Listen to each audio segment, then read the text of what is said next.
ನಮಸ್ಕಾರ. ಭಾರತೀಯ ಸಾಕ್ಷ್ಯ ಅಧಿನಿಯಮದ ಇನ್ನೊಂದು ವಿಡಿಯೋದೊಂದಿಗೆ ನಿಮ್ಮ ಮುಂದೆ ಬರ್ತಾ ಇದ್ದೀನಿ. ಇವತ್ತು ಸಾಕ್ಷ್ಯದ ಇನ್ನೊಂದು ಭಾಗ, ದಸ್ತಾವೇಜು ಸಾಕ್ಷ್ಯ ಅಥವಾ ಡಾಕ್ಯುಮೆಂಟರಿ ಎವಿಡೆನ್ಸ್ ಅಂತಕ್ಕಂಥ ವಿಷಯದ ಮೇಲೆ ಇವತ್ತು ನಾನು ನಿಮ್ಮ ಮುಂದೆ ಚರ್ಚೆ ಮಾಡುವನಿದ್ದೀನಿ. ಈಗಾಗಲೇ ನಾನು ಓರಲ್ ಎವಿಡೆನ್ಸ್ ಬಗ್ಗೆ ಚರ್ಚೆಯನ್ನು ಕಂಪ್ಲೀಟ್ ಮಾಡಿದ್ದೀನಿ. So today we are discussing about the documentary evidences. We are discussing the documentary evidences. As you know, we are in part 3. We are in part 3 of our study. In my previous video, I have discussed on the oral evidence. And in that oral evidence, section 54 actually gives rise to this part, that chapter 5. ಈ ಒಂದು ಅಧ್ಯಾಯ ಇದೆಯಲ್ಲ, part 3ಯಲ್ಲಿರ್ತಕ್ಕಂಥ 5ನೇ ಅಧ್ಯಾಯಕ್ಕೆ ಮುನ್ನುಡಿ ಬರೆಯೋದೇ ಈ 4ನೇ ಅಧ್ಯಾಯದ section 54 ಅಂತ ಹೇಳ್ಬೋದು. Section 54. Now let me first check what section 54 talks about. What section 54 talks about? If we check section 54, what it talks about? Yes, chapter 4 has got only 2 sections, and the content of section 54, the content of section 54 says this. This is section 54. Section 54 talks about documentary evidence. Though it is a part of a oral evidence section, what it says, all facts can be proved by oral evidence except the contents of the documents. Except the content of the documents. ಅಂದರೆ ದಾಖಲೆಯಲ್ಲಿ ಇರುವಂತಹ ವಿಷಯಗಳನ್ನು ಹೊರತುಪಡಿಸಿ ಎಲ್ಲ ವಿಷಯದಲ್ಲೂ ನೀವು ಮೌಖಿಕ ಸಾಕ್ಷ್ಯವನ್ನು ಕೊಡಬಹುದು ಅನ್ನೋದು. ದಟ್ ಈಸ್, ಹಾಗಿದ್ರೆ ಈ ಡಾಕ್ಯುಮೆಂಟರಿ ಎವಿಡೆನ್ಸ್ ಎಲ್ಲಿದೆ ಅಂತ ಹೇಳಿ ನೀವು ಹುಡುಕುವುದಾದರೆ, we have to see from section 56 to section 60. 56ರಿಂದ 60 ಸೆಕ್ಷನ್ಗಳವರೆಗೆ ನೀವು ಈ ಒಂದು ಡಾಕ್ಯುಮೆಂಟರಿ ಎವಿಡೆನ್ಸ್ ಅಥವಾ ದಸ್ತಾವೇಜು ಸಾಕ್ಷ್ಯಗಳನ್ನು ಕಾಣಬಹುದು. ದಸ್ತಾವೇಜು ಸಾಕ್ಷ್ಯಗಳನ್ನು ನೀವೆಲ್ಲಿ ಕಾಣ್ಬೋದು ಅಂತಂದರೆ, you can see from section 26 to section 60 ಅಂತ ಹೇಳ್ಬೋದು ನಾವು. Section 26 to section 60 we will be discussing mainly on the general principles of the evidence act. No doubt 61ನಿಂದ 73 ತನಕನೂ ಈ ಡಾಕ್ಯುಮೆಂಟರಿ ಎವಿಡೆನ್ಸು ಮುಂದುವರಿಯುತ್ತೆ. ಪ್ರಮುಖವಾಗಿ ಅಲ್ಲಿ ನಾವು ಎಲೆಕ್ಟ್ರಾನಿಕ್ ಎವಿಡೆನ್ಸ್ಗಳ ಬಗ್ಗೆ ಮಾತಾಡ್ತೀವಿ. ಆದರೆ ನಮ್ಮ ಸಾಮಾನ್ಯ ತತ್ವಗಳು, ಡಾಕ್ಯುಮೆಂಟರಿ ಎವಿಡೆನ್ಸಿನ ಸಾಮಾನ್ಯ ತತ್ವಗಳು ಅಡಗಿರುವುದು ಕಲಮು 56ರಿಂದ 59 ಅಂತಕ್ಕಂಥದ್ದು. ನೋಡಿ, 56 ಸಾಬೀತುಪಡಿಸುವ ಬಗ್ಗೆ ಮಾತಾಡ್ತದೆ. 57 ಮತ್ತು 58 ಈ ಸಾಕ್ಷ್ಯಗಳನ್ನು 2 ವಿಭಾಗಗಳಾಗಿ ವಿಂಗಡಿಸ್ತದೆ. The evidences are actually 56 itself classifies primary evidence, secondary evidence ಅಂತಕ್ಕಂಥದ್ದು. ಆಮೇಲೆ ನಾವು ಪ್ರಾಥಮಿಕ ಸಾಕ್ಷ್ಯವನ್ನು ಹೇಗೆ ಸಾಬೀತುಪಡಿಸಬೇಕು ಮತ್ತು ದ್ವಿತೀಯ ಸಾಕ್ಷ್ಯವನ್ನು ಹೇಗೆ ಸಾಬೀತುಪಡಿಸಬೇಕು ಅಂತಕ್ಕಂಥದ್ದನ್ನು ಈ 2 ಕಲಂಗಳು ನಮಗೆ ವಿವರಿಸ್ತವೆ. So this is our synopsis. This is our synopsis. ಇವೆಲ್ಲವನ್ನು ನೋಡುವುದರಿಂದ ನಾವೊಂದು ಸಾಮಾನ್ಯ ತತ್ವಗಳನ್ನು ಏನು ನಾವು ಮಾಡ್ಬೋದು ಈ ವಿಷಯದಲ್ಲಿ ಅಂತಕ್ಕಂಥದ್ದನ್ನು ಕೊನೆಯದಾಗಿ ನಾನು ನಿಮಗೆ ನೋಟ್ ಮಾಡ್ತೇನೆ. Okay, now we will see the section one by one, and before that I have given a small introduction here. The Bharatiya Sakshya Adhiniyam recognises 2 major forms of documentary evidences. ಈ ದಸ್ತಾವೇಜು ಸಾಕ್ಷ್ಯಗಳಲ್ಲಿ 2 ಭಾಗಗಳಾಗಿ ನಾವು ಅದನ್ನು ನೋಡ್ತೀವಿ. ಒಂದು ಪ್ರಾಥಮಿಕ ಸಾಕ್ಷ್ಯ, ಇನ್ನೊಂದು ದ್ವಿತೀಯ ಸಾಕ್ಷ್ಯ ಅಂತಕ್ಕಂಥದ್ದನ್ನು we will call them as primary evidence and the secondary evidence ಅನ್ನೋದನ್ನು ನೋಡ್ಬೋದು. ಮತ್ತು ಈ ಒಂದು ದಾಖಲೆಯ ಸಾಕ್ಷ್ಯದಲ್ಲಿ ಮೊದಲು ಇದು ಇರಲಿಲ್ಲ. ಇನ್ 1872 we were not having electronic documents. We were not having the concept of electronic records or documents. As per the advent of the technology, science and technology, now our BSA had added all those things also into our documentary evidences ಅನ್ನೋದನ್ನು ನಾವಿಲ್ಲಿ ಗಮನಿಸಬೇಕಾಗುತ್ತೆ. ಇದರ ಅರ್ಥ ನಮ್ಮ evidence ಆ್ಯಕ್ಟಲ್ಲಿ ಅವು ಇರಲಿಲ್ಲ ಅಂತಲ್ಲ, ಅವುಗಳನ್ನು ನಾವೇನು ಮಾಡಿದ್ವಿ, ತಿದ್ದುಪಡಿಗಳೊಂದಿಗೆ ಇನ್ಸರ್ಟ್ ಮಾಡ್ತಾ ಬಂದಿದ್ವಿ. ಬಟ್ ಇವಾಗ ಅವುಗಳನ್ನು ಮೂಲ ಕಾನೂನುಗಳ ಧಾರಾಗಳಲ್ಲಿ ನಾವು ಎತ್ಕೊಂಡು ಬಂದಿದ್ದೀವಿ ಅನ್ನೋದನ್ನು ಇಲ್ಲಿ ಗಮನಿಸಬೇಕು. So N essential part of documentary evidence is electronic record also ಅನ್ನೋದನ್ನು ನಾವು ನೋಡಬೇಕು. Therefore chapter 5 of part 3, chapter 5 of part 3 ಭಾಗ 3ರ ಭಾರತೀಯ ಸಾಕ್ಷ್ಯ ಅಧಿನಿಯಮ ಭಾಗ 3ರಲ್ಲಿ ಇರ್ತಕ್ಕಂಥ 5ನೇ ಅಧ್ಯಾಯದಲ್ಲಿ 56ರಿಂದ 60ರವರೆಗೆ ನಾವು ಸಾಮಾನ್ಯವಾದ ತತ್ವಗಳನ್ನು ನೋಡ್ತೀವಿ. Will see the general principles. ಅಂದರೆ ದಾಖಲೆಗಳನ್ನು ಅಥವಾ ದಸ್ತಾವೇಜುಗಳನ್ನು ಅಥವಾ ಡಾಕ್ಯುಮೆಂಟ್ಗಳನ್ನು ನಾವು ಯಾವ ರೀತಿ ಸಾಬೀತುಪಡಿಸಬೇಕು ಅನ್ನೋದರ ಮೂಲವಾದಂಥ ತತ್ವವನ್ನು ನೀವು 56ರಿಂದ 60 ಕಲಂನಲ್ಲಿ ಕಾಣ್ಬೋದು ಅನ್ನೋದನ್ನು ನಾನು ನಿಮ್ಗೆ ಹೇಳ್ತಾ, now I will come to specific sections. Section 56. Section 56 ಏನು ಹೇಳುತ್ತೆ ಅಂತ ಹೇಳಿ ನೋಡೋಣ. ನಾವು will see what section 56 says. See, this is chapter 5 of part 3. Chapter 5 of part 3 ಭಾಗ 3ರ ಎವಿಡೆನ್ಸ್ ಆ್ಯಕ್ಟ್ನ ಭಾಗ 3ರ ಚಾಪ್ಟರ್ 5ನಲ್ಲಿ ನಾವೇನು ಮಾಡ್ತೀವಿ, ಡಾಕ್ಯುಮೆಂಟರಿ ಎವಿಡೆನ್ಸ್, ದಾಖಲೆ ಸಾಕ್ಷ್ಯಗಳು, ದಸ್ತಾವೇಜು ಸಾಕ್ಷ್ಯಗಳ ಬಗ್ಗೆ ನೋಡ್ತೀವಿ. ಅದರಲ್ಲಿ 56ನ್ನು ಫಸ್ಟ್ ಚರ್ಚೆ ಮಾಡ್ತೀನಿ. ವೆರಿ ಸಿಂಪಲ್ ಸೆಕ್ಷನ್, ಭಾಳ ತಲೆ ಕೆಡಿಸಿಕೊಳ್ಳುವಂಥದ್ದಿಲ್ಲ. There is no much discussion. The contents of document, ಒಂದು ದಾಖಲೆಯಲ್ಲಿ ಇರತಕ್ಕಂಥ ವಸ್ತು ವಿಷಯಗಳನ್ನು 2 ಭಾಗಗಳಾಗಿ ವಿಂಗಡಿಸ್ಬೋದು ಅಂತ ಹೇಳುತ್ತೆ ಅಷ್ಟೇ. ಅದು the content of document may be proved either by primary or by secondary evidence. That's all. Section 56 only talks about this. It is classified into 2 categories. It is classified into section 56 only classifies the documentary evidences. ಯಾವುದು documentary evidence ಅಂತ ಹೇಳಿಲ್ಲ ಇಲ್ಲಿ.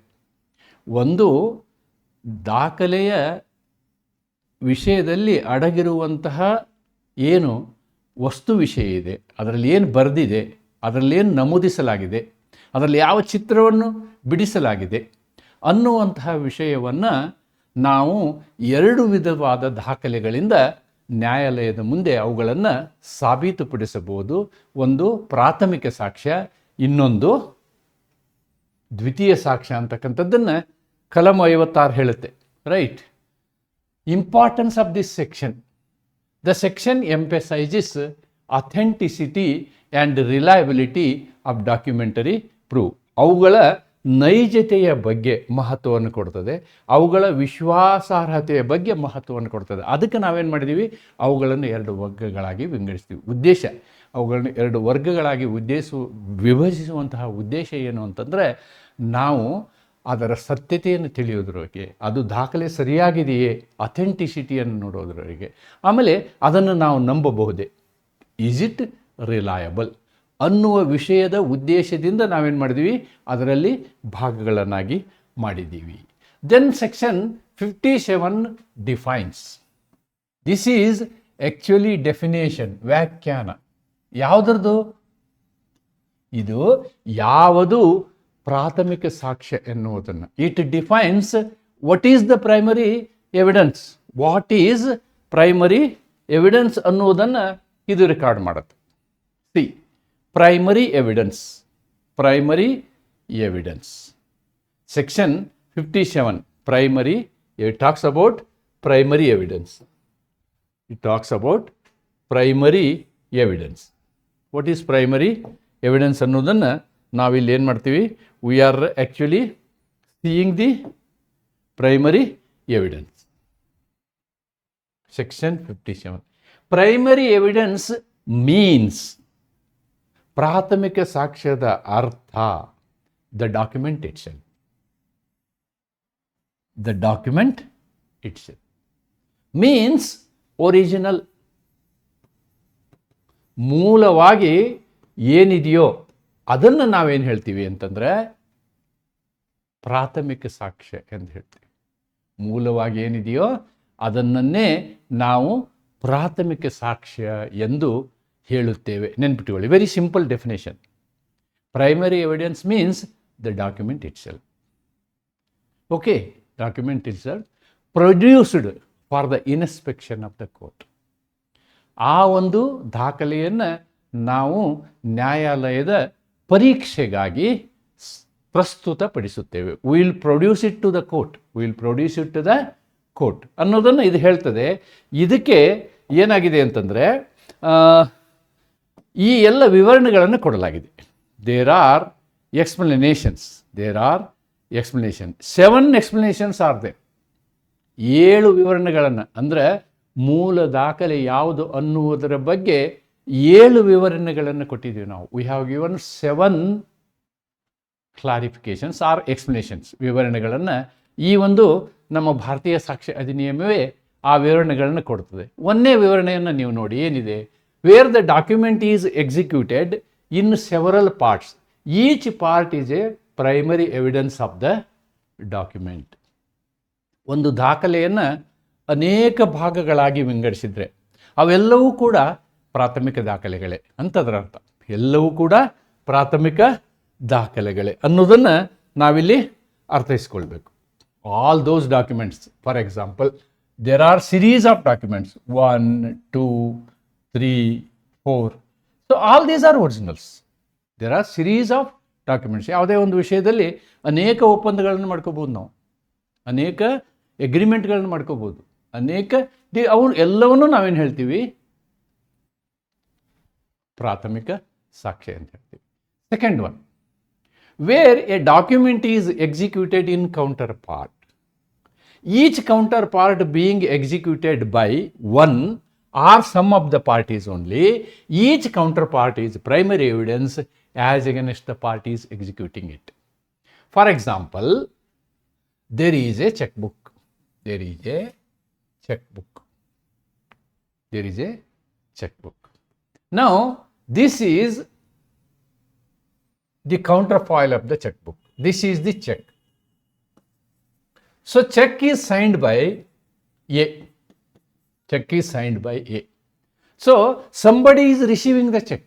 Somebody is receiving the check. The person who is receiving the check is B. Now, B will be signing on the back side of the counterpart.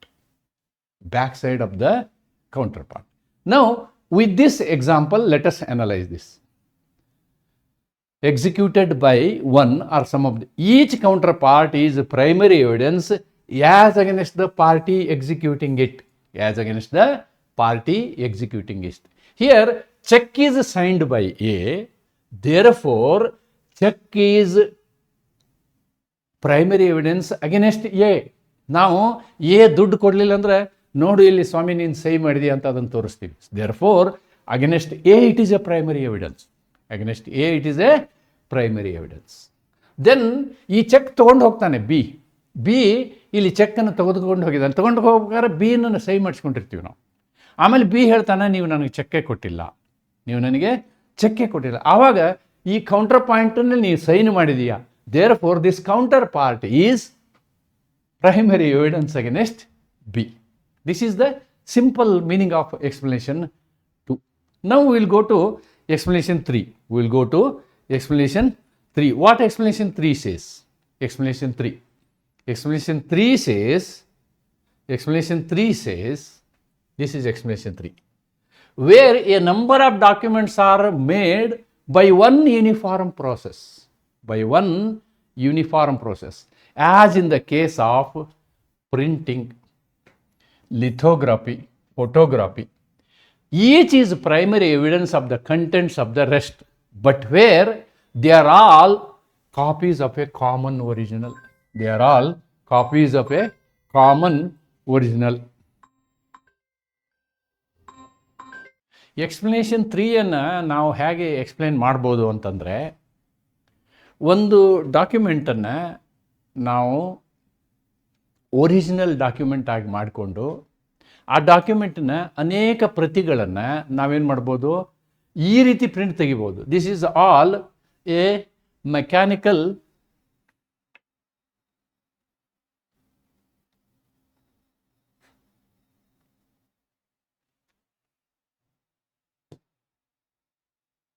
This is all a mechanical process.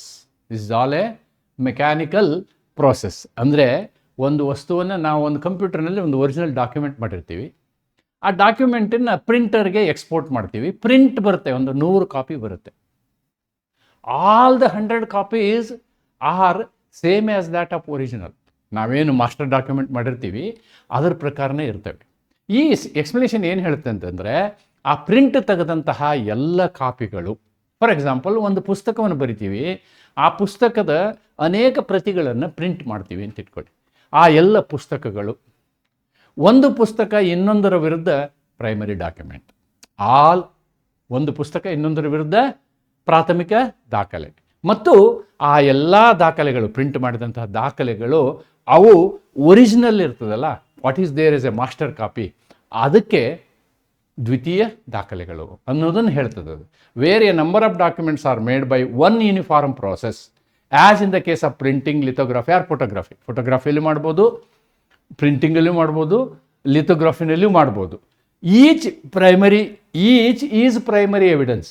Each is primary evidence against the rest. Against the rest ಅಂದರೆ, if we have done 100 copies, copy number 1, 2, 3 ಇವೆಲ್ಲ ಒಂದಕ್ಕೆ ಇನ್ನೊಂದು ಏನಾಗ್ತವೆ, primary document ಆಗ್ತವೆ. That is the meaning of it. But where all copies of A common original, they are not primary as against the original. ಅಂದರೆ actual master copy ಇರ್ತದಲ್ಲ, master copy ವಿಷಯಕ್ಕೂ ಈ ಕಾಪಿಗಳ ವಿಷಯಕ್ಕೂ ಮಾತಾಡಿದಾಗ ಈ ಕಾಪಿಗಳು ಒರಿಜಿನಲ್ ಆಗೋದಿಲ್ಲ, ಮಾಸ್ಟರ್ ಕಾಪಿ ಒರಿಜಿನಲ್ ಆಗುತ್ತೆ ಅನ್ನೋದು ಇದರ ಅರ್ಥ. In other words, it is also explaining secondary evidence also indirectly.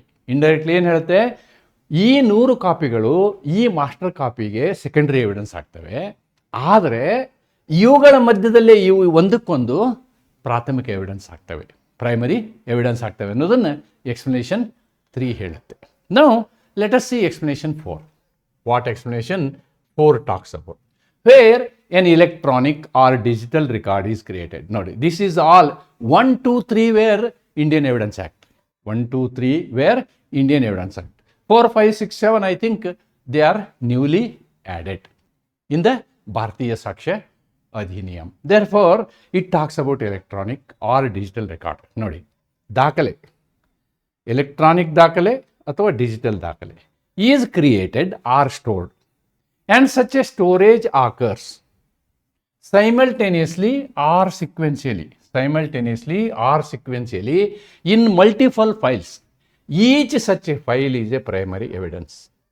ನಾನು ಒಂದು ಡಾಕ್ಯುಮೆಂಟನ್ನು ಒಂದು ಎಲೆಕ್ಟ್ರಾನಿಕಲಿ ರೆಡಿ ಮಾಡ್ತೀನಿ ಅಂತ ಇಟ್ಕೊಳ್ಳಿ, ಮಾಡಿದಂತಹದ್ದು ಔಟ್ಪುಟ್ಟು 3-4 ಡಿವೈಸಸ್ಸಲ್ಲಿ ಅದು ರೆಕಾರ್ಡ್ ಆಗ್ತಿತ್ತು ಅಂತ. Especially today our networking system is like that. Whatever we are working, it will go to a cloud storage. What do you understand by cloud storage? There will be so many servers in the entire country, or they may be in the entire world. Maybe one server in Delhi, another server in Calcutta, and another server is in Bangalore. When I am working, all the server will get the same input. Therefore, all are original only. ಎಲ್ಲ ಕಡೆಗೂ ಒಂದೇ ಥರ ಇರ್ತದೆ.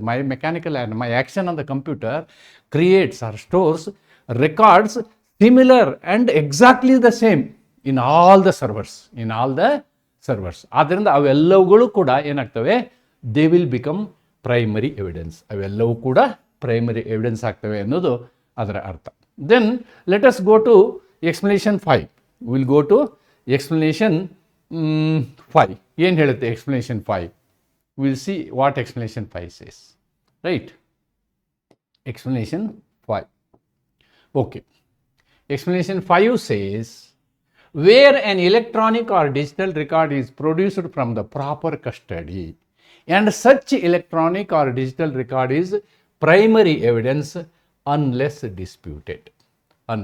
So there are so many sources. ಇವತ್ತು ನೀವು ಒಂದು ಪಾಣಿ ತೆಗಿಬೇಕು ಅಂತಂದರೆ, ಒಂದು ಉತ್ತಾರ ತೆಗಿಬೇಕು ಅಂತಂದರೆ, there is a government source. You will go and you will download that record. That is primary. ಅದು ಒರಿಜಿನಲ್, ಎಲೆಕ್ಟ್ರಾನಿಕಲಿ ಸೈನ್ಡ್ ಅಂತಾರೆ, ದಟ್ ಈಸ್ ಒರಿಜಿನಲ್. ಅದು ಕೂಡ ಪ್ರಾಥಮಿಕ ದಾಖಲೆ ಆಗುತ್ತದೆ ಅನ್ಲೆಸ್ ಇಟ್ ಈಸ್ ಡಿಸ್ಪ್ಯೂಟೆಡ್. ಏನು ಹೀಗಂದರೆ, ಅನ್ಲೆಸ್ ಇಟ್ ಈಸ್ ಡಿಸ್ಪ್ಯೂಟೆಡ್ ಅಂತಂದರೆ, if the opposite party is not disputing it, ನಿಮ್ಮ ವಿರುದ್ಧ ಪಕ್ಷ ಅದು ಸುಳ್ಳು ಎಂದು ಅಬ್ಜೆಕ್ಷನ್ ಮಾಡದೆ ಹೋದರೆ that is a primary evidence ಅಂತ ಅದರ ಅರ್ಥ. That's the meaning of it. Then explanation 6 ಏನು ಹೇಳ್ತೆ? Where a video recording is simultaneously stored in electronic form and transmitted or broadcast or transferred to another, each of the stored recording is a primary evidence. Now I am recording a video and this is being broadcasted simultaneously. ಎಲ್ಲರ ಯೂಟ್ಯೂಬಲ್ಲೂ, ಎಲ್ಲರ ಲ್ಯಾಪ್ಟಾಪಲ್ಲೂ, ಎಲ್ಲರ ಮೊಬೈಲ್ನಲ್ಲೂ ನನ್ನ video ಬರ್ತಾ ಇರ್ತದೆ. All are original ಅಂತ ಹೇಳ್ತೀವಿ. That is the meaning of it. Video recording either it is broadcast, ಪ್ರಸರಣಗೊಂಡ್ರೆ, ಅಥವಾ ಸ್ಟೋರ್ ಆದರೆ, ಮಲ್ಟಿಪಲ್ ಸ್ಟೋರೇಜ್ ನಾವು ಮಾಡ್ಬೋದು ಒಂದೇ ಸಲಕ್ಕೆ. So that is the meaning of it. And the last explanation, explanation 7, where an electronic or digital record is stored in multiple storage spaces. ನಾ ಹೇಳಿದ್ನಲ್ಲ, multiple storage spaces. ಯಾವುದೇ ಒಂದು ಅತಿ ಮಹತ್ವದ ದಾಖಲೆಗಳನ್ನು, banking transactions, banking server or government server or any system, communication system, ಇವರು ಎಲ್ಲ ವ್ಯವಸ್ಥೆಗಳು ಹೇಗಿರ್ತದೆ ಅಂತಂದರೆ, ಒಂದು ಮೇನ್ ಸರ್ವರ್ ಇದ್ದರೆ 2 ಡಿಸಾಸ್ಟರ್ ಸರ್ವರ್ ಅಂತ ಇರ್ತವೆ. ಮೇನ್ ಸರ್ವರ್ ಬೆಂಗಳೂರಲ್ಲಿದೆ ಅಂದರೆ ಡಿಸಾಸ್ಟರ್ ಸರ್ವರ್ ಕಲ್ಕತ್ತಾದಲ್ಲಿರ್ಬೋದು, ಇನ್ನೊಂದು ಡಿಸಾಸ್ಟರ್ ಸರ್ವರ್ ಮಡ್ರಾಸಲ್ಲಿರ್ಬೋದು. ಒಂದು ವೇಳೆ ಒಂದು ಕಂಪ್ಯೂಟರ್ ಪೂರ್ತಿ ಸುಟ್ಟು ಹೋದರೂ ಕೂಡ ಅದರ ಎಲ್ಲ ದಾಖಲೆಗಳು ಇನ್ನೊಂದು ಸರ್ವರಲ್ಲಿ ಆನ್ಲೈನ್ ರೆಡಿ ಇರ್ತವೆ, ಲೈವ್ ರೆಡಿ ಇರ್ತವೆ ಅನ್ನೋದು ಅದರ ಅರ್ಥ. ಅದಕ್ಕೆ different spaces in a computer resource, each such automated storage including temporary files is a primary evidence. Let us not go into the technical difficulty information of it. IT ಇದಕ್ಕೆ ಹೋಗೋದು ಬೇಡ. ನಾವು ಆ ರೀತಿ ಸ್ಟೋರ್ ಮಾಡಿದಂತಹ ಎಲ್ಲ ದಾಖಲೆಗಳು simultaneously ಬೇರೆ ಬೇರೆ ಜಾಗದಲ್ಲಿ ಸ್ಟೋರ್ ಆಗಿದ್ದರೆ ಅವೆಲ್ಲವೂ ಕೂಡ ಪ್ರೈಮರಿ. ಯಾಕೆ ಇವಕ್ಕೆಲ್ಲ ನಾವು ಪ್ರೈಮರಿ ಅಂತೀವಿ ಅಂದರೆ, ಆ ಸ್ಟೋರೇಜ್ ಡಿವೈಸ್ ಇದೆಯಲ್ಲ, ಅದು ಎಂದೂ ಮೋಸ ಮಾಡೋದಿಲ್ಲ. Mechanical thing or technical things, they are not deviating things. ಅದನ್ನು ಒಂದರಲ್ಲಿ ಒಂದು ಥರ ಬರೆಯೋದು, ಇನ್ನೊಂದರಲ್ಲಿ ಇನ್ನೊಂದು ಥರ ಬರೆಯೋದು ಮಾಡೋದಿಲ್ಲ. ದೇರ್ ಫಾರ್ ಆಲ್ ಆರ್ ಪ್ರಾಥಮಿಕ ಸಾಕ್ಷ್ಯಗಳು ಅನ್ನೋದನ್ನು ನೀವು ಅರ್ಥ ಮಾಡ್ಕೊಳ್ಬೇಕು. ಇದ್ರ ಜೊತೆಗೆ ಇಲ್ಲಿ ಒಂದು ಇಲಸ್ಟ್ರೇಷನ್ನು ಕೊಟ್ಟಿದ್ದಾರೆ, ಅದನ್ನು ಇಲ್ಲೇ ನೋಡಿಬಿಡೋಣ. Let us see it here only. A person is shown to have been in possession of a number of play cards. ನೋಡಿ, ಒಬ್ಬ ವ್ಯಕ್ತಿ ಅವನ ಹತ್ರ ಏನಿದೆ, ಈ shown to have in possession of a number of play cards. All are printed one time from one original. ಒಂದೇ ಒರಿಜಿನಲ್ನ ready ಮಾಡ್ತೀವಿ. ಆ ರೆಡಿ ಮಾಡಿದಂತಹ ಒರಿಜಿನಲ್ನಿಂದ ನಾವೇನು ಮಾಡ್ತೀವಿ, ಒಂದು ಸಾಕಷ್ಟು ಕಾಪಿಗಳನ್ನು ಪ್ರಿಂಟ್ ತೆಗಿತೀವಿ. ಪ್ರಿಂಟ್ ತೆಗೆದಾದ ಮೇಲೆ ಬರ್ತಕ್ಕಂತಹ ಎಲ್ಲ ಪ್ರಿಂಟ್ಗಳು, all the play cards, any one of the play cards is primary evidence of the contents of the other. ನಾವೇನು ಒಂದು ಮಾಸ್ಟರ್ ಕಾಪಿ ಇದೆ, this is master copy. There are so many copies are there. These are printed copies. Say 1,000 copies. Here copy 1, copy 2, copy 1,000 or copy 99th copy or 999th copy. They are all primary to one another. One is primary to 2, 1,000th is primary to 2, like that ಅವುಗಳ ಮಧ್ಯೆ print ತೆಗೆದಂತಹ ಎಲ್ಲ ಕಾಪಿಗಳು ತಮ್ಮ ತಮ್ಮ ಮಧ್ಯೆ ಅವು ಪ್ರಾಥಮಿಕ ದಾಖಲೆಗಳು. ಆದರೆ ಈ ಮಾಸ್ಟರ್ ಕಾಪಿಗೆ ಹೋಲಿಸಿದಾಗ ಮಾಸ್ಟರ್ ಕಾಪಿ ಜೊತೆಗೆ ಅವುಗಳ ವಿಚಾರಣೆ ನಾವು ಮಾಡೋದಾದರೆ ಇದು ಪ್ರೈಮರಿ ಕಾಪಿ, ಇವೆಲ್ಲ ಸೆಕೆಂಡರಿ ಕಾಪಿ ಅಂತ ಇದರ ಅರ್ಥ. ಇದರ ಈ ಒಂದು ಇಲಸ್ಟ್ರೇಷನ್ ಆ ಅರ್ಥವನ್ನು ನಿಮಗೆ ಕೊಡ್ತದೆ. So with this I will just go back to my notes. Primary evidence means the document itself. Examples: original sale deed, original agreement, original promissory note, original electronic record, etcetera etcetera. ಇವೆಲ್ಲವನ್ನು ನಾವೇನಂತೀವಿ? Primary evidence. The ಪ್ಲಾಫ್ refers original document because it minimises. Here I have written the purpose. ಯಾವಾಗಲೂ ಕಾನೂನು ಪ್ರಥಮ ಆದ್ಯತೆಯನ್ನು ಯಾವುದಕ್ಕೆ ಕೊಡ್ತದೆ? ಮೂಲ ದಾಖಲೆಗೆ ಕೊಡ್ತದೆ. ಯಾಕೆಂದರೆ ಅದು ಸತ್ಯವನ್ನು ಹೇಳುತ್ತೆ. ಅದು ಸತ್ಯವನ್ನು ಹೇಳುತ್ತೆ. ಅದರಲ್ಲಿ ಮೋಸ ಆಗಲಿಕ್ಕೆ, ಬದಲಾವಣೆಗಳಾಗಲಿಕ್ಕೆ ಅಥವಾ ಮಾಡಿಫಿಕೇಷನ್ ಮಾಡಲಿಕ್ಕೆ, ಅದನ್ನು ಬೆಂಡ್ ಮಾಡಲಿಕ್ಕೆ, ತಿರುಗಿಸ್ಲಿಕ್ಕೆ, ಸುಳ್ಳು ಹೇಳಲಿಕ್ಕೆ ಅವಕಾಶ ಇರೋದಿಲ್ಲ. ಆದ್ದರಿಂದ this is a concept of best evidence rule. ಅಲ್ಲಿ ಹೇಳಿದ್ದೆ ನಾನು ಸೆಕ್ಷನ್ 54 ಹೇಳಬೇಕಾದ್ರೆ I have told you the concept of best evidence rule. Best evidence rule is the original document. Best evidence rule is the original document. Then ಇದಕ್ಕೆ ಸಂಬಂಧಪಟ್ಟಂತಹ ಒಂದು case ಲಾನ ಇಲ್ಲಿ ಕೊಟ್ಟಿದ್ದೀನಿ ನಾನು. Okay, the supreme court held that original document is the best evidence and the copies cannot ordinarily replace unless the law specifically permits secondary evidence. ನಿಮಗೆ ನಮ್ಮ ಭಾರತೀಯ ಸಾಕ್ಷ್ಯ ಅಧಿನಿಯಮದಲ್ಲಿ ಕಾನೂನು ಹೇಳಬೇಕು ನಿಮಗೆ ಏನಂತ, ನೀವು ದ್ವಿತೀಯ ಸಾಕ್ಷ್ಯವನ್ನು ತರಬಹುದು ಅಂತ. ಹೇಳದೆ ಹೋದರೆ ನೀವು ಪ್ರಥಮ ಸಾಕ್ಷ್ಯವನ್ನೇ ಕೊಡಬೇಕಾಗ್ತದೆ ಅನ್ನುವುದನ್ನು ಈ ಒಂದು ಐತಿಹಾಸಿಕ ಪ್ರಕರಣದಲ್ಲಿ ಹೇಳಲಾಗಿದೆ. Okay, then this is another case, Roman Catholic Mission versus state of Maharashtra. I am talking about the first section, right? The judgment remains a highly cited precedent in Indian property and constitutional law. I think the same, yes, same. This one, how they have written, how the judgment was. I have taken the content of it. ಇಲ್ಲಿ ನೋಡಿ, ಅವತ್ತಿನ ಕಾಲದಲ್ಲಿ ಈ ಒಂದು register, ಇನಾಮ್ fair register ಅಂತ, ಈ ರಿಜಿಸ್ಟರ್ನಲ್ಲಿ ಏನು ಬರೆದಿದ್ದಾರಲ್ಲ ಅದನ್ನು ಪ್ರಶ್ನೆ ಮಾಡೋದು, that is the original document ಅನ್ನೋದನ್ನು ಈ ಒಂದು ಪ್ರಕರಣದಲ್ಲಿ ಹೇಳಲಾಗುತ್ತೆ. ಇಲ್ಲಿ ನಿಮಗೆ ಇದರ ಕಂಟೆಂಟನ್ನು ನೀವು ಅರ್ಥ ಮಾಡ್ಕೊಳ್ಳಿಕ್ಕೆ ಬರ್ತೀನಿ, ಬಟ್ ಪರೀಕ್ಷೆಯ ದೃಷ್ಟಿಯಿಂದ if you write this much it is enough. Okay, then I will come to secondary evidence. No doubt in the notes I have not given much information about the explanations. ಇವೇನು ಎಕ್ಸ್ಪ್ಲನೇಷನ್ನು, illustration ಇದೆಯಲ್ಲ, ಇವುಗಳನ್ನೆಲ್ಲ ನಾನು ನೋಟ್ಸಲ್ಲಿ explain ಮಾಡಿಲ್ಲ, but ಕಾನ್ಸೆಪ್ಟನ್ನು ಬರೆದಿದ್ದೀನಿ. But ಎಕ್ಸ್ಪ್ಲನೇಷನ್ನ ನಾನು ಇಲ್ಲಿ ಕೊಟ್ಟಿದ್ದೀನಿ. ನೀವು ಬೇಕಂದರೆ ಅವ್ನ ನೋಟ್ಸ್ ರೂಪದಲ್ಲಿ ನೀವು ಅದನ್ನು ಮಾಡ್ಕೋಬೋದು. ನಾವು section 58 talks about secondary evidence. What is secondary evidence ಅನ್ನೋದನ್ನು ಸೆಕ್ಷನ್ 58 ಹೇಳುತ್ತೆ. So we will see section 58 here only. Bare act ಏನು ಹೇಳುತ್ತೇನೆ ನೋಡಿಬಿಡೋಣ ನಾವು. ಲೆಟ್ ಅಸ್ ನಾವು first see the bare act. Okay, what the bare act says. Let us see the bare act. Secondary evidence. So section 57 talked about primary evidence. What is primary evidence ಅನ್ನೋದನ್ನು ಇಷ್ಟ ತನಕ ನೋಡಿದ್ದೀವಿ ನಾವು. Secondary evidence ಏನು ಅನ್ನೋದನ್ನು ಇಲ್ಲಿ ನೋಡ್ತೀವಿ. ಇದರಲ್ಲಿ ನನಗೆ ಗೊತ್ತಿರೋ ಹಾಗೆ 7 ಕ್ಯಾಟಗರಿಗಳನ್ನು ಮಾಡಿದ್ದಾರೆ. ಸೆಕೆಂಡರಿ ಎವಿಡೆನ್ಸನ್ನು ನೋಡಿ. Certified copies given under the provision here in after content. ಏನು ಹೀಗಂದರೆ, ಈ ಮುಂದಿನ ಸೆಕ್ಷನ್ನಲ್ಲಿ ಹೇಳಿದಂತಹ ಸಂದರ್ಭದಲ್ಲಿ ನಾವೇನು ಮಾಡ್ಬೋದು, ಸರ್ಟಿಫೈಡ್ ಕಾಪಿನ ತಗೋಬೋದು. What is certified copy? ಕೋರ್ಟ್ನಲ್ಲಿ ಒಂದು ತೀರ್ಪು ಬರುತ್ತೆ, ತೀರ್ಪಿನ ಒಂದು ಒರಿಜಿನಲ್ ಡಾಕ್ಯುಮೆಂಟ್ ಇರುತ್ತೆ. ಆದರೆ ನೀವು ಆಮೇಲೆ ಯಾವತ್ತೋ ಒಂದು 10 ವರ್ಷ ಆದಮೇಲೆ ಕೋರ್ಟ್ಗೆ ಹೋಗ್ಬಿಟ್ಟು ಆ ಕೇಸ್ ನಂಬರ್ನ ಕೊಟ್ಟರೆ, ನೀವು ರಿಕ್ವಿಸಿಟ್ ಫೀ ಕೊಟ್ಟರೆ, ಅವರು ಅದರದ್ದೇ ಒಂದು ಕಾಪಿಯನ್ನು ತೆಗೆದು ಎಲ್ಲ ಪೇಜ್ ಮೇಲೆ ಸೈನ್ ಮಾಡಿಕೊಡ್ತಾರೆ. That is called certified copy. ಸುಮಾರು ಕಡೆ ಸರ್ಟಿಫೈಡ್ ಕಾಪಿನ ತೊಗೊಳ್ತೀವಿ ನಾವು. Copies made from the original. ನೋಡಿ ಯಾವ ಸೆಕೆಂಡ್ರಿ ಕಾಪೀಸ್ ಅನ್ನೋದಕ್ಕೆ this example, copies made by the original. ಹೇಗೆ? By mechanical process which in themselves ensure accuracy of the copy. ನೋಡಿ, ಯಾವುದೇ ಒಂದು ಕಾಪಿಯನ್ನು ನಾವು ಮೆಕ್ಯಾನಿಕಲ್ ಪ್ರೊಸೆಸ್ಸಲ್ಲಿ ಮಾಡಿದರೆ, ಅದು ಫೋಟೋ ಕಾಪಿ ಇರ್ಬೋದು ಅಥವಾ ಒರಿಜಿನಲ್ ಕಂಪ್ಯೂಟರ್ನಲ್ಲಿರ್ತಕ್ಕಂಥ ಒರಿಜಿನಲ್ ಡಾಕ್ಯುಮೆಂಟನ್ನು ಪ್ರಿಂಟಿಂಗ್ ಇರ್ಬೋದು, they are all mechanical process. ಅವುಗಳನ್ನು ನಾವೇನು ಮಾಡ್ಬೋದು, ಸೆಕೆಂಡರಿ ಕಾಪಿ ಅಂತ ಹೇಳ್ಬೋದು, secondary copies.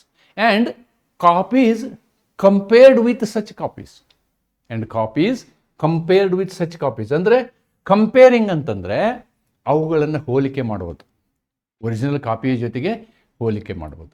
Then third, copies made from or compared with original. ಒಂದು ಒರಿಜಿನಲ್ ಕಾಪಿ ಇರುತ್ತೆ, ಆ ಒರಿಜಿನಲ್ ಕಾಪಿಯ ಥರನೇ ನಾನು ಕೂತ್ಕೊಂಡು ಬರೆದು ತೆಗಿತೀನಿ. ಬರೆದು ತೆಗೆದು ಒರಿಜಿನಲ್ಗೂ ಮತ್ತು ಅದಕ್ಕೂ ನಾನು ವೆರಿಫೈ ಮಾಡ್ತೀನಿ. ವೆರಿಫೈ ಮಾಡಿದ ಮೇಲೆ ಈ ಕಾಪಿ ಇರ್ತದಲ್ಲ, ನಾನು ಬರೆದು ತೆಗೆದ ಕಾಪಿ ಇರ್ತದಲ್ಲ, that is also secondary copy. That is also secondary copy. Then counterparts of the documents as against each parties who did not execute them. Who did not execute them. Those are secondary evidences. Those are secondary. ನಾನು explanation ಹೇಳಬೇಕಾದ್ರೆ ನಿಮ್ಗೆ ಹೇಳಿದ್ನಲ್ವಾ, primary evidence, secondary evidence ಅಂತೇಳಿ. I will take the same example. Here this is a cheque. This cheque is this is counterfolio.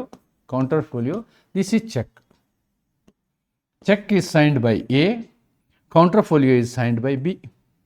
Counterfolio is signed by B because check is drawn in the name of A, in the name of B. Bಗೆ A ಅನ್ನುವಂಥ ಒಂದು check ಕೊಡ್ತಾನೆ, ಇವನು sign ಮಾಡ್ತಾನೆ, A sign ಮಾಡ್ತಾನೆ.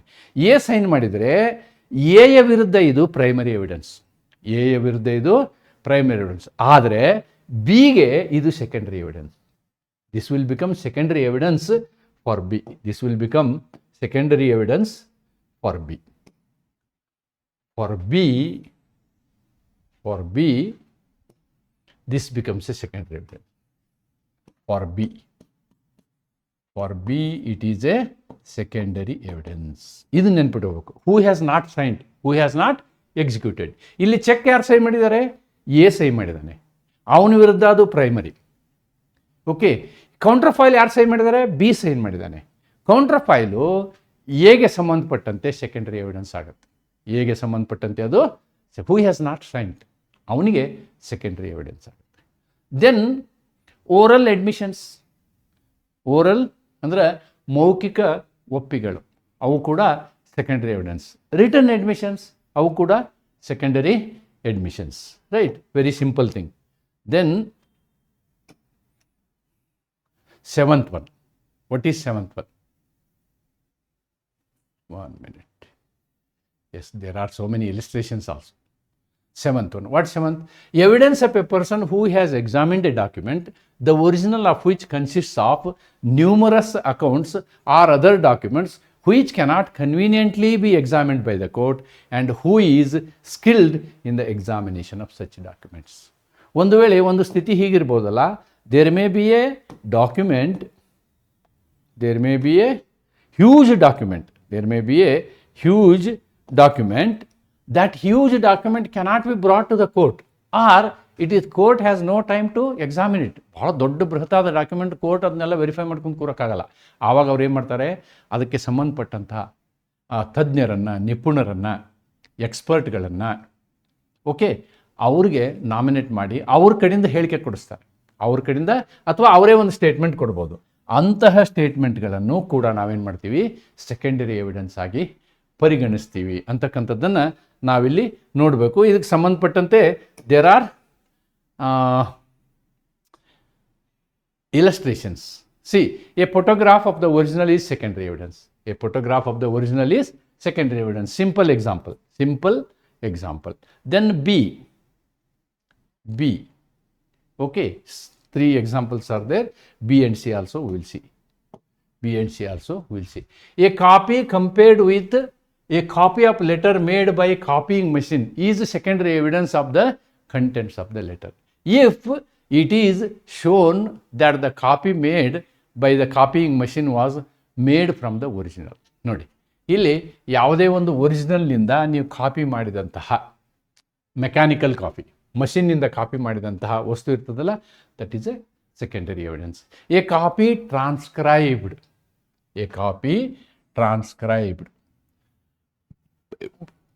from a copy, but afterwards compared with the original. Afterwards compared with the original is a secondary evidence. ಅಂದರೆ ನೀವು ಯಾವುದೇ ಇನ್ನೊಂದು ಕಾಪಿಯೊಂದಿಗೆ ನೋಡಿ ಬರಿತೀರಿ, ತೆಗೆದಾದ್ಮೇಲೆ ಅದನ್ನು ಒರಿಜಿನಲ್ನೊಂದಿಗೆ ವರ್ಡ್ ಬೈ ವರ್ಡ್, ಶಬ್ದದ ಬೈ ಶಬ್ದ ಎಲ್ಲ ಕಂಪೇರ್ ಮಾಡ್ತೀರಿ. ಕಂಪೇರ್ ಮಾಡಿದ ಮೇಲೆ ನಿಮ್ಮ ಎರಡನೇ ಬರೆದು ತೆಗೆದಂತಹ ಕಾಪಿ ಇರ್ತದಲ್ಲ, ಟ್ರಾನ್ಸ್ಕ್ರೈಬ್ಡ್ copy, that becomes secondary evidence. Neither a oral account of a copy compared with the original, nor a oral account of a photograph or machine copy of the original is secondary evidence. ನೋಡಿ, ಯಾವುದೇ ಒಂದು ವಿಷಯದಲ್ಲಿ ಆ ಒಂದು ಡಾಕ್ಯುಮೆಂಟಲ್ಲಿ ಹಿಂಗಿತ್ತು, photo ಕಾಪಿನಲ್ಲಿ ಹಿಂಗಿತ್ತು, ಟ್ರಾನ್ಸ್ಕ್ರೈಬ್ಡ್ ಕಾಪಿನಲ್ಲಿ ಹಿಂಗಿತ್ತು, ಮಷೀನಿಂದ ಮಾಡಿದಂಥ ಕಾಪಿಯಲ್ಲಿ ಹಿಂಗಿತ್ತು ಅಂಥೇಳಿ ಬಾಯಿಯಿಂದ ಹೇಳುವ ಯಾವುದೇ ಮೌಖಿಕ ಮಾತು ಇದೆಯಲ್ಲ, ಅದು ದ್ವಿತೀಯ ಸಾಕ್ಷ್ಯವಾಗೋದಿಲ್ಲ ಅನ್ನೋದನ್ನು ಈ ಎಕ್ಸಾಂಪಲ್ ಹೇಳುತ್ತೆ. ಸೊ ನಾವು let me see our notes. Secondary evidence refers to evidences which is substituted for the original document when the original cannot be produced. Practically this is the concept. Original ನಾವು produce ಮಾಡೋಕ್ಕಾಗಲಿಲ್ಲ ಅಂತ ಸಂದರ್ಭದಲ್ಲಿ, okay, ಯಾವುದು secondary evidence ಅಲ್ಲೇನಿದೆಯಲ್ಲ, all those things I have listed them here. ಇವುಗಳನ್ನ ನಾವು secondary evidence ಅಂತ ಹೇಳ್ಬೋದು. Certified copy, copy made by mechanical process, copies compared with original. See, this word is important. Compared, mechanical ಪ್ರೊಸೆಸ್ಸಲ್ಲಿ ಎಲ್ಲ ಒಂದೇ copy ಬರ್ತವೆ. Compared this here original is very important.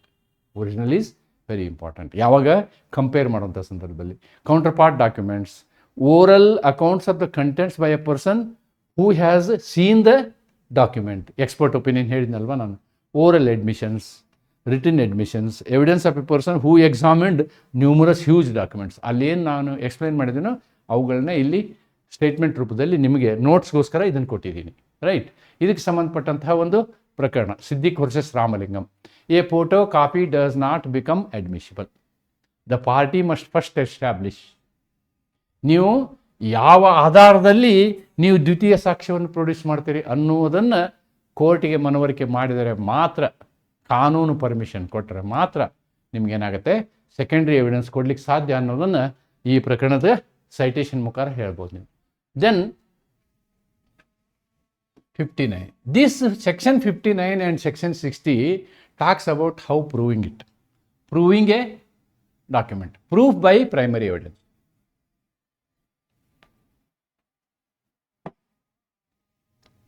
ಯಾವುದೇ ಒಂದು ತಥ್ಯವನ್ನು ನೀವು ದಾಖಲೆಯ ಮೂಲಕ ಕೋರ್ಟಿನ ಮುಂದೆ ಸಾಬೀತುಪಡಿಸಬಹುದು. ಅಂದರೆ ಕೋರ್ಟಿನ ಮುಂದೆ ನೀವು ಒಂದು ತಥ್ಯವನ್ನು ಸಾಬೀತುಪಡಿಸಬೇಕು ಅಂತಂದರೆ ಮೌಖಿಕ ಸಾಕ್ಷ್ಯವನ್ನು ಹೇಳ್ಬೋದು, ಅಗ್ರೀಡ್. ಆದರೆ ಮೌಖಿಕ ಸಾಕ್ಷ್ಯವನ್ನು ಅಲ್ಲದೆ ದಾಖಲೆಯಲ್ಲಿ ಇರುವಂತಹ ಸಾಕ್ಷ್ಯಗಳನ್ನು ಹೇಳಲೇಬೇಕು ಅಂದರೆ ದಾಖಲೆಯನ್ನೇ ನೀವು ಕೋರ್ಟಿಗೆ ಕೊಡಬೇಕು. ಎಂಥ ದಾಖಲೆ? ಮೂಲ ದಾಖಲೆಯನ್ನೇ ನೀವು ಕೋರ್ಟಿಗೆ ಕೊಡಬೇಕು. ಆದರೆ ಕೆಲವು ಸಂದರ್ಭದಲ್ಲಿ ಈ ಕಲಂ ಏನು ಮಾಡ್ತದೆ ಅಂದರೆ ಮೂಲ ದಾಖಲೆಯಲ್ಲದೆ ಬೇರೆ ದಾಖಲೆಯನ್ನು ನೀವು ಕೋರ್ಟಿಗೆ ಕೊಡಲಿಕ್ಕೆ ಅನುಮತಿಸ್ತದೆ. ಯಾವುದು? Where secondary evidence is permitted. ಯಾವ ಸಂದರ್ಭದಲ್ಲಿ ನಿಮಗೆ ದ್ವಿತೀಯ ಸಾಕ್ಷ್ಯವನ್ನು ಕೊಡಲು ಸಾಧ್ಯವಿದೆಯೋ ಅದನ್ನು ಹೊರತುಪಡಿಸಿ ಎಲ್ಲ ಸಂದರ್ಭದಲ್ಲಿ ನೀವೇನು ಮಾಡಬೇಕು? ಪ್ರೈಮರಿ ಎವಿಡೆನ್ಸನ್ನೇ ಕೊಡಬೇಕು. That is what the section says. Proof of documents by primary evidence. Proof of documents by primary evidence. Documents shall be proved by primary evidence except in cases where hereinafter mentioned. ಈ ಕೆಳಗೆ ಹೇಳಿದ ವಿಷಯಗಳನ್ನು ಹೊರತುಪಡಿಸಿ ಎಲ್ಲ ಸಂದರ್ಭದಲ್ಲಿ ನೀವೇನು ಮಾಡಬೇಕು? ಮೂಲ ದಾಖಲೆಯನ್ನೇ ಕೊಡಬೇಕು ಅನ್ನೋದನ್ನು ಸೆಕ್ಷನ್ 59 ಹೇಳುತ್ತೆ. Section 59 says that you have to give primary evidence only. ಆದರೆ ಸೆಕ್ಷನ್ 16 ಹೇಳಿದಂತಹ ವಿಷಯಗಳಿಗೆ ನಾವೇನು ಮಾಡ್ತೀವಿ ಅಂದರೆ ನಿಮಗೆ ದ್ವಿತೀಯ ಸಾಕ್ಷ್ಯವನ್ನು ಕೊಡಲಿಕ್ಕೆ ಪರ್ಮಿಟ್ ಮಾಡ್ತೀವಿ ಅನ್ನೋದನ್ನು ಸೆಕ್ಷನ್ 59 ಹೇಳುತ್ತೆ. That's it. Section 59 says this much only. The section embodies best evidence rule. ಅದನ್ನೇ ಬೆಸ್ಟ್ ಎವಿಡೆನ್ಸ್ ಯಾವುದು? Original document. Best evidence is original document. Yes. Then ಇದಕ್ಕೆ ಸಂಬಂಧಪಟ್ಟಂಥ secondary evidence cannot be permitted unless non-production of original is properly explain. ನನಗೆ ಒರಿಜಿನಲನ್ನು ತಂದು ಕೊಡಲಿಕ್ಕೆ ಅಸಾಧ್ಯವಾಗಿದೆ, impossibility, ಸಾಧ್ಯತೆ ಇಲ್ಲ ಅನ್ನುವುದನ್ನು ಸಾಬೀತುಪಡಿಸುವವರೆಗೆ ನಿಮಗೆ ದ್ವಿತೀಯ ಸಾಕ್ಷ್ಯ ಬರೋದಿಲ್ಲ. ನೀವೇನು ಮಾಡಬೇಕು? ಪ್ರೈಮರಿ ಎವಿಡೆನ್ಸನ್ನೇ ಪ್ರೊಡ್ಯೂಸ್ ಮಾಡಬೇಕಾಗತ್ತೆ ಅನ್ನೋದನ್ನು ನಾವು ಈ ಪ್ರಕರಣದಲ್ಲಿ ಯಶೋಧ ಹರ್ಷತ್ ಶೋಭಾರಾಣಿ ಪ್ರಕರಣದಲ್ಲಿ ಹೇಳ್ತೇವೆ. Then section 60. Section 60 talks about where you can give secondary evidence. ಯಾವ ಸಂದರ್ಭದಲ್ಲಿ ನೀವು ದ್ವಿತೀಯ ಸಾಕ್ಷ್ಯಗಳನ್ನ ಕೊಡ್ಬೋದು ಎನ್ನುವುದನ್ನು ಸೆಕ್ಷನ್ 60 ಹೇಳುತ್ತೆ. Section 60 is the most important provision. This is the best weapon for the advocates. Best weapon for the advocates. ಯಾವುದೇ ಒಂದು ಪ್ರಕರಣವನ್ನು ನೀವು ನ್ಯಾಯಿಕ ವಿಚಾರಣೆ ಮಾಡುವಂತಹ ಸಂದರ್ಭದಲ್ಲಿ ನಿಮಗೆ ಬಹಳಷ್ಟು ಅನುಕೂಲವಾಗುವಂತಹ ಸೆಕ್ಷನ್ ಅಂದರೆ ಸೆಕ್ಷನ್ 60. ಸೆಕ್ಷನ್ 60 ದ್ವಿತೀಯ ಸಾಕ್ಷ್ಯಕ್ಕೆ ಸಂಬಂಧಿಸಿದ ಅತ್ಯಂತ ಪ್ರಮುಖ ಕಲಂ ಇದಾಗಿದೆ. ಯಾವ ಸಂದರ್ಭದಲ್ಲಿ ದ್ವಿತೀಯ ಸಾಕ್ಷ್ಯಗಳನ್ನ ಕೊಡಬಹುದು ಎನ್ನುವುದನ್ನು ಇದೇನು ಹೇಳುತ್ತೆ? 59 ಏನು ಹೇಳುತ್ತೆ? 59 ಪ್ರಾಥಮಿಕ ಸಾಕ್ಷ್ಯದ ಬಗ್ಗೆ ಯಾವಾಗ ಕೊಡ್ಬೋದು ಅಂತ ಹೇಳುತ್ತೆ. 60 ಏನು ಹೇಳುತ್ತೆ? ದ್ವಿತೀಯ ಸಾಕ್ಷ್ಯವನ್ನು ಯಾವಾಗ ಕೊಡ್ಬೋದು ಅನ್ನೋದನ್ನು ಹೇಳುತ್ತೆ. So these are the clauses. ನಿಮ್ಮ ಬೇರೆ ಆ್ಯಕ್ಟಲ್ಲಿನೂ ಇವೇ ಇದ್ದಾವೆ. All these things are available in the ಬೇರೆ act also. Section 60, these are the situations where you can give secondary evidences. All these things are here. Okay, if time permits I will explain them also. First let us see what is I have written in the class 1 class here. Okay, original in possession of opposite party. ನೋಡಿ, ಇಲ್ಲಿ original ಯಾರ ಹತ್ರ ಇದೆ? Opposite party ಹತ್ರ ಇದೆ. ಆವಾಗ ಅವನ ವಿರುದ್ಧನೇ case ಹಾಕಿದ್ದೀವಿ, ಅವನು ಯಾಕೆ ಕೊಡ್ತಾನೆ? I will give. Then you will be permitted to give secondary evidence. Xerox copy ಕೊಡ್ಬೋದು ನೀವು. ಓಕೆ, ಪ್ರಿಂಟೆಡ್ ಕಾಪಿ ಕೊಡ್ಬೋದು ಅಥವಾ ಕಂಪೇರ್ಡ್ ಕಾಪಿ ಕೊಡ್ಬೋದು. ರೈಟ್? ನೀವು ದ್ವಿತೀಯ ಸಾಕ್ಷ್ಯವನ್ನು ಕೊಡಲಿಕ್ಕೆ ಇದು ಪರ್ಮಿಟ್ ಮಾಡುತ್ತೆ. ಅದನ್ನು ಅವನು ಡಿಸ್ಪ್ಯೂಟ್ ಮಾಡ್ತಾನೆ ಅಂತ ಇಟ್ಕೊಳ್ಳಿ ಕೋರ್ಟ್ ಮುಂದೆ. ನೋ ಸ್ವಾಮಿ, ಅದು ಸರಿ ಇಲ್ಲ, ಅಣ್ಣ ನಿನ್ನ ಹತ್ರ ಒರಿಜಿನಲ್ ಇದೆ ತೊಗೊಂಬ ಅಂತಾರೆ. ನಿನ್ನ ಹತ್ರ ಒರಿಜಿನಲ್ ಇದೆ ತೊಗೊಂಬ ಅಂತಾರೆ. When the original document is with the opposite party, is with the opposite party or a person legally bound to produce it despite notice under the law. Actually, this class we will see the original this one, because one more section is written in that. That's why we must see that. We must see A. A is to be seen because there is a specific section written in that. That's what I suppose.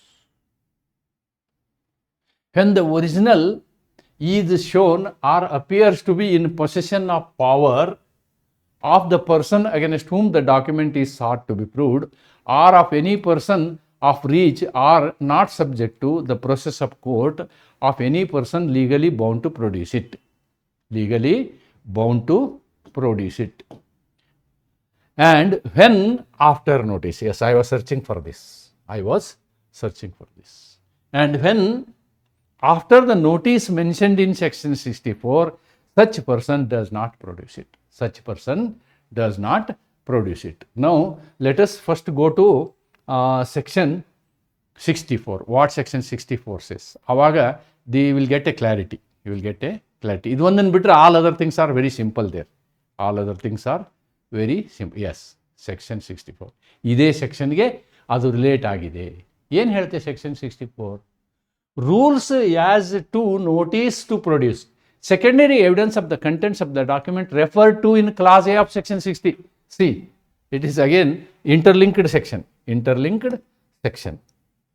Class A, now idane nodta idvi. Class A of section 60 shall not be given unless the party proposing to give such secondary evidence has previously given to the party in whose possession or power the document is, or his advocate or such representative, such notice to produce it as prescribed by the law. And if no notice is prescribed by law, then such notice as the court considers reasonable under the circumstances of the case, provided that such notice shall not be required in order to render secondary evidence admissible in any of the following cases or any other case which the court thinks fit. ಒಂದು ವೇಳೆ ಕೋರ್ಟ್ಗೆ ಅನಿಸಿದರೆ, court ಅಂಥ ನೋಟಿಸ್ನ ಅವಶ್ಯಕತೆ ಇಲ್ಲ ಅನಿಸಿದರೆ ಪರವಾಗಿಲ್ಲ.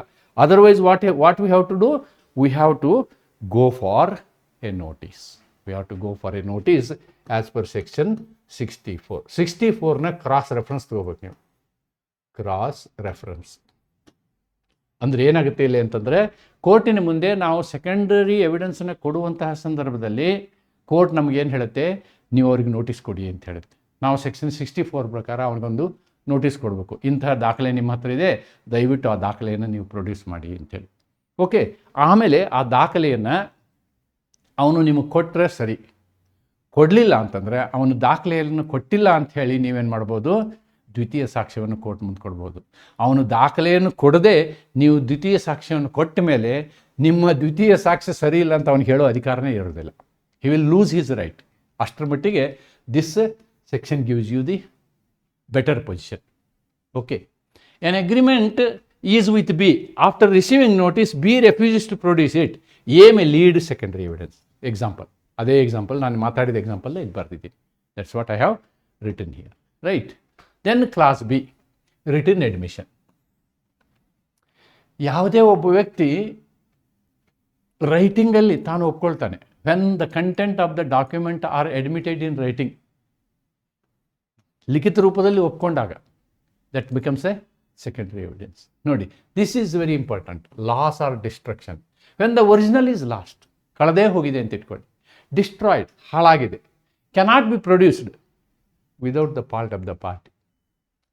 ನನ್ನ ತಪ್ಪಲ್ಲದ ಸಂದರ್ಭದಲ್ಲಿ ಆ ಒಂದು ದಾಖಲೆಯನ್ನು ನಾನು ಕೊಡಬೇಕು ಅಂತ ಹೆಂಗೆ ಬರ್ತದೆ, ಬರೋದಿಲ್ಲ. ದೇರ್ಫೋರ್ ಅಂತಹ ಸಂದರ್ಭದಲ್ಲಿ, ಕಳೆದು ಹೋದಂತಹ ಸಂದರ್ಭದಲ್ಲಿ ನಾವೇನು ಮಾಡ್ಬೋದು, ಅಂತಹ ದಾಖಲೆಯನ್ನು ನಾವು ಬೇರೆ ರೀತಿ ಸೆಕೆಂಡರಿ ಎವಿಡೆನ್ಸ್ ಆಗಿ ಒದಗಿಸ್ಬೋದು. ನೋಡಿ, a house fire destroys the original document, therefore you have to go for a secondary document only.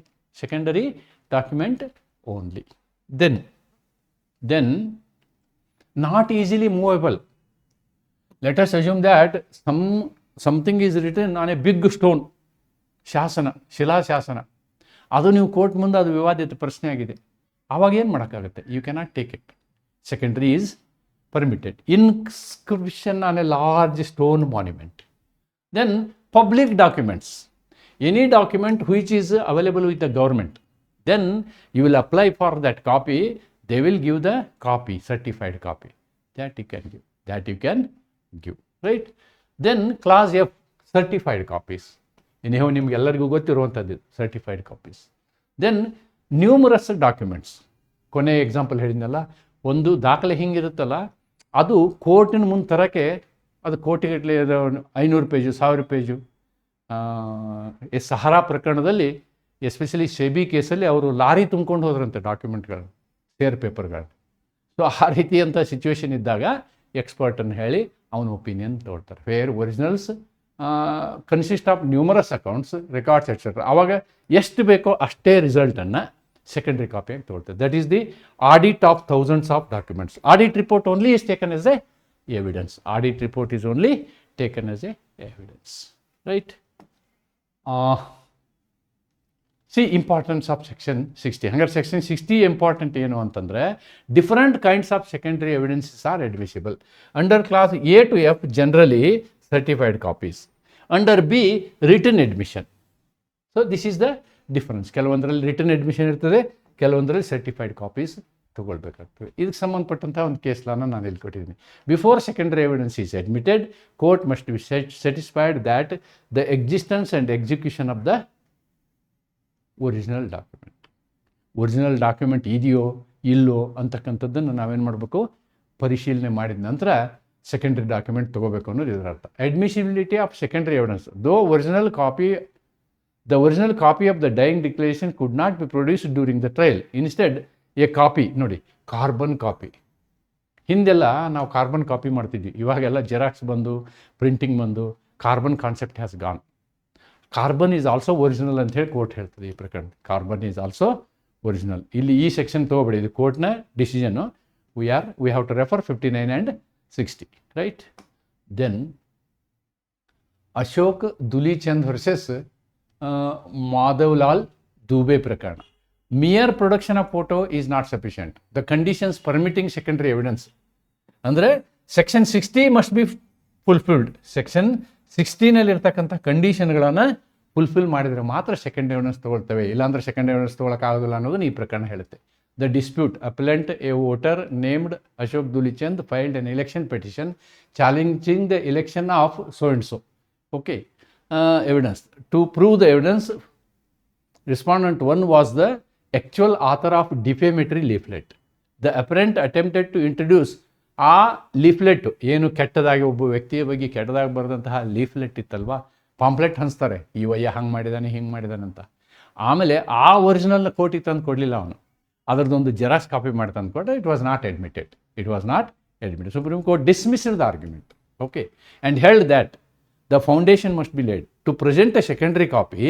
You should tell why I am not able to bring primary copy. ಅವನ ಬಗ್ಗೆ ಡಿಫೆಮೇಟರಿ statement ಕೊಟ್ಟಂತಹ ಲೀಫ್ಲೆಟ್ಗಳನ್ನು, ಸಾವಿರಾರು ಲೀಫ್ಲೆಟ್ಗಳನ್ನ ಹಂಚಿದಿರಿ ಅಂದರೆ ನಿಮ್ಗೊಂದು leaflet ಸಿಗುತ್ತೆ, ಅದನ್ನು ತಂದು ಕೊಡಬೇಕು ಹೊರತು ಅದರ ಫೋಟೋ ಕಾಪಿನ ನಾವು ತೆಗೆದುಕೊಳ್ಳೋದಿಲ್ಲ ಅಂತ ಹೇಳಿ ಕೋರ್ಟ್ ಈ ಪ್ರಕರಣದಲ್ಲಿ ಹೇಳುತ್ತೆ. So these are the 5 general principles we have listed. 4, 5 ಇವುಗಳನ್ನ ನೀವು ಜನರಲಿ ನೆನ್ಪಿಟ್ಕೊಳ್ಬೇಕಾಗ್ತದೆ. Documentary evidence is generally superior to oral evidences. This is first thing. Best evidence rule, ಇದಕ್ಕೆ ಇನ್ನೊಂದು ಹೆಸರು ಬೆಸ್ಟ್ ಎವಿಡೆನ್ಸ್ ರೂಲ್ ಅಂತಾರೆ ಇದಕ್ಕೆ. Then primary evidence is the best evidence. Primary evidence is the best evidence. Secondary evidence is an exception, it is not a rule. Secondary evidence is A exception. ಸಾಧ್ಯನೇ ಇಲ್ಲ ನಮಗೆ original ತರೋಕ್ಕೆ ಅಂದಾಗ. The party relying on secondary, ಯಾವುದೇ ಒಬ್ಬ ವ್ಯಕ್ತಿ ದ್ವಿತೀಯ ಸಾಕ್ಷ್ಯವನ್ನು court ಮುಂದೆ ತರಬೇಕಾದ್ರೆ ನಾನು ಪ್ರಥಮ ಸಾಕ್ಷ್ಯವನ್ನು, ಪ್ರಾಥಮಿಕ ಸಾಕ್ಷ್ಯವನ್ನು ಯಾಕೆ ತರೋಕ್ಕಾಗ್ತಿಲ್ಲ ಅನ್ನೋದನ್ನು ಕೋರ್ಟಿಗೆ ಮನವರಿಕೆ ಮಾಡಬೇಕು. Right, courts are cautious. ನೋಡಿ, ಆದ್ದರಿಂದ ಕೋರ್ಟಿನ ಜವಾಬ್ದಾರಿ ಏನು? ಯಾವುದೇ ಸಂದರ್ಭದಲ್ಲಿ ದ್ವಿತೀಯ ಸಾಕ್ಷ್ಯವನ್ನು ಅಂಗೀಕರಿಸುವ ಒಂದು ಪ್ರಸಂಗ ಬಂದಾಗ ಕೋರ್ಟು ಅದನ್ನು ತುಂಬ ಕಾಳಜಿಪೂರ್ವಕವಾಗಿ ನಿರ್ವಹಿಸಬೇಕಾಗ್ತದೆ. ಓಕೆ, ಅದರಿಂದ ಫ್ಯಾಬ್ರಿಕೇಷನ್ನು, ಫ್ರಾಡು ಆಗಲಾರದಂತೆ ನೋಡಿಕೊಳ್ಳುವಂತಹ ಒಂದು ಜವಾಬ್ದಾರಿ ನ್ಯಾಯಾಂಗದ ಮೇಲೆ ಇರ್ತದೆ ಅನ್ನೋದನ್ನು ನಾವಿಲ್ಲಿ ಗಮನಿಸಬೇಕು. So this is all about our documentary evidence. I have made a conclusive note here, and the note is like this: lays the foundation principles. The provisions are based on best evidence rule, which requires the original document. Original is always preferred. Secondary evidence is not a substitute. ಅಂದರೆ ನೀವು primary ಬದಲು secondary ಕೊಡೋಕ್ಕಾಗಲ್ಲ.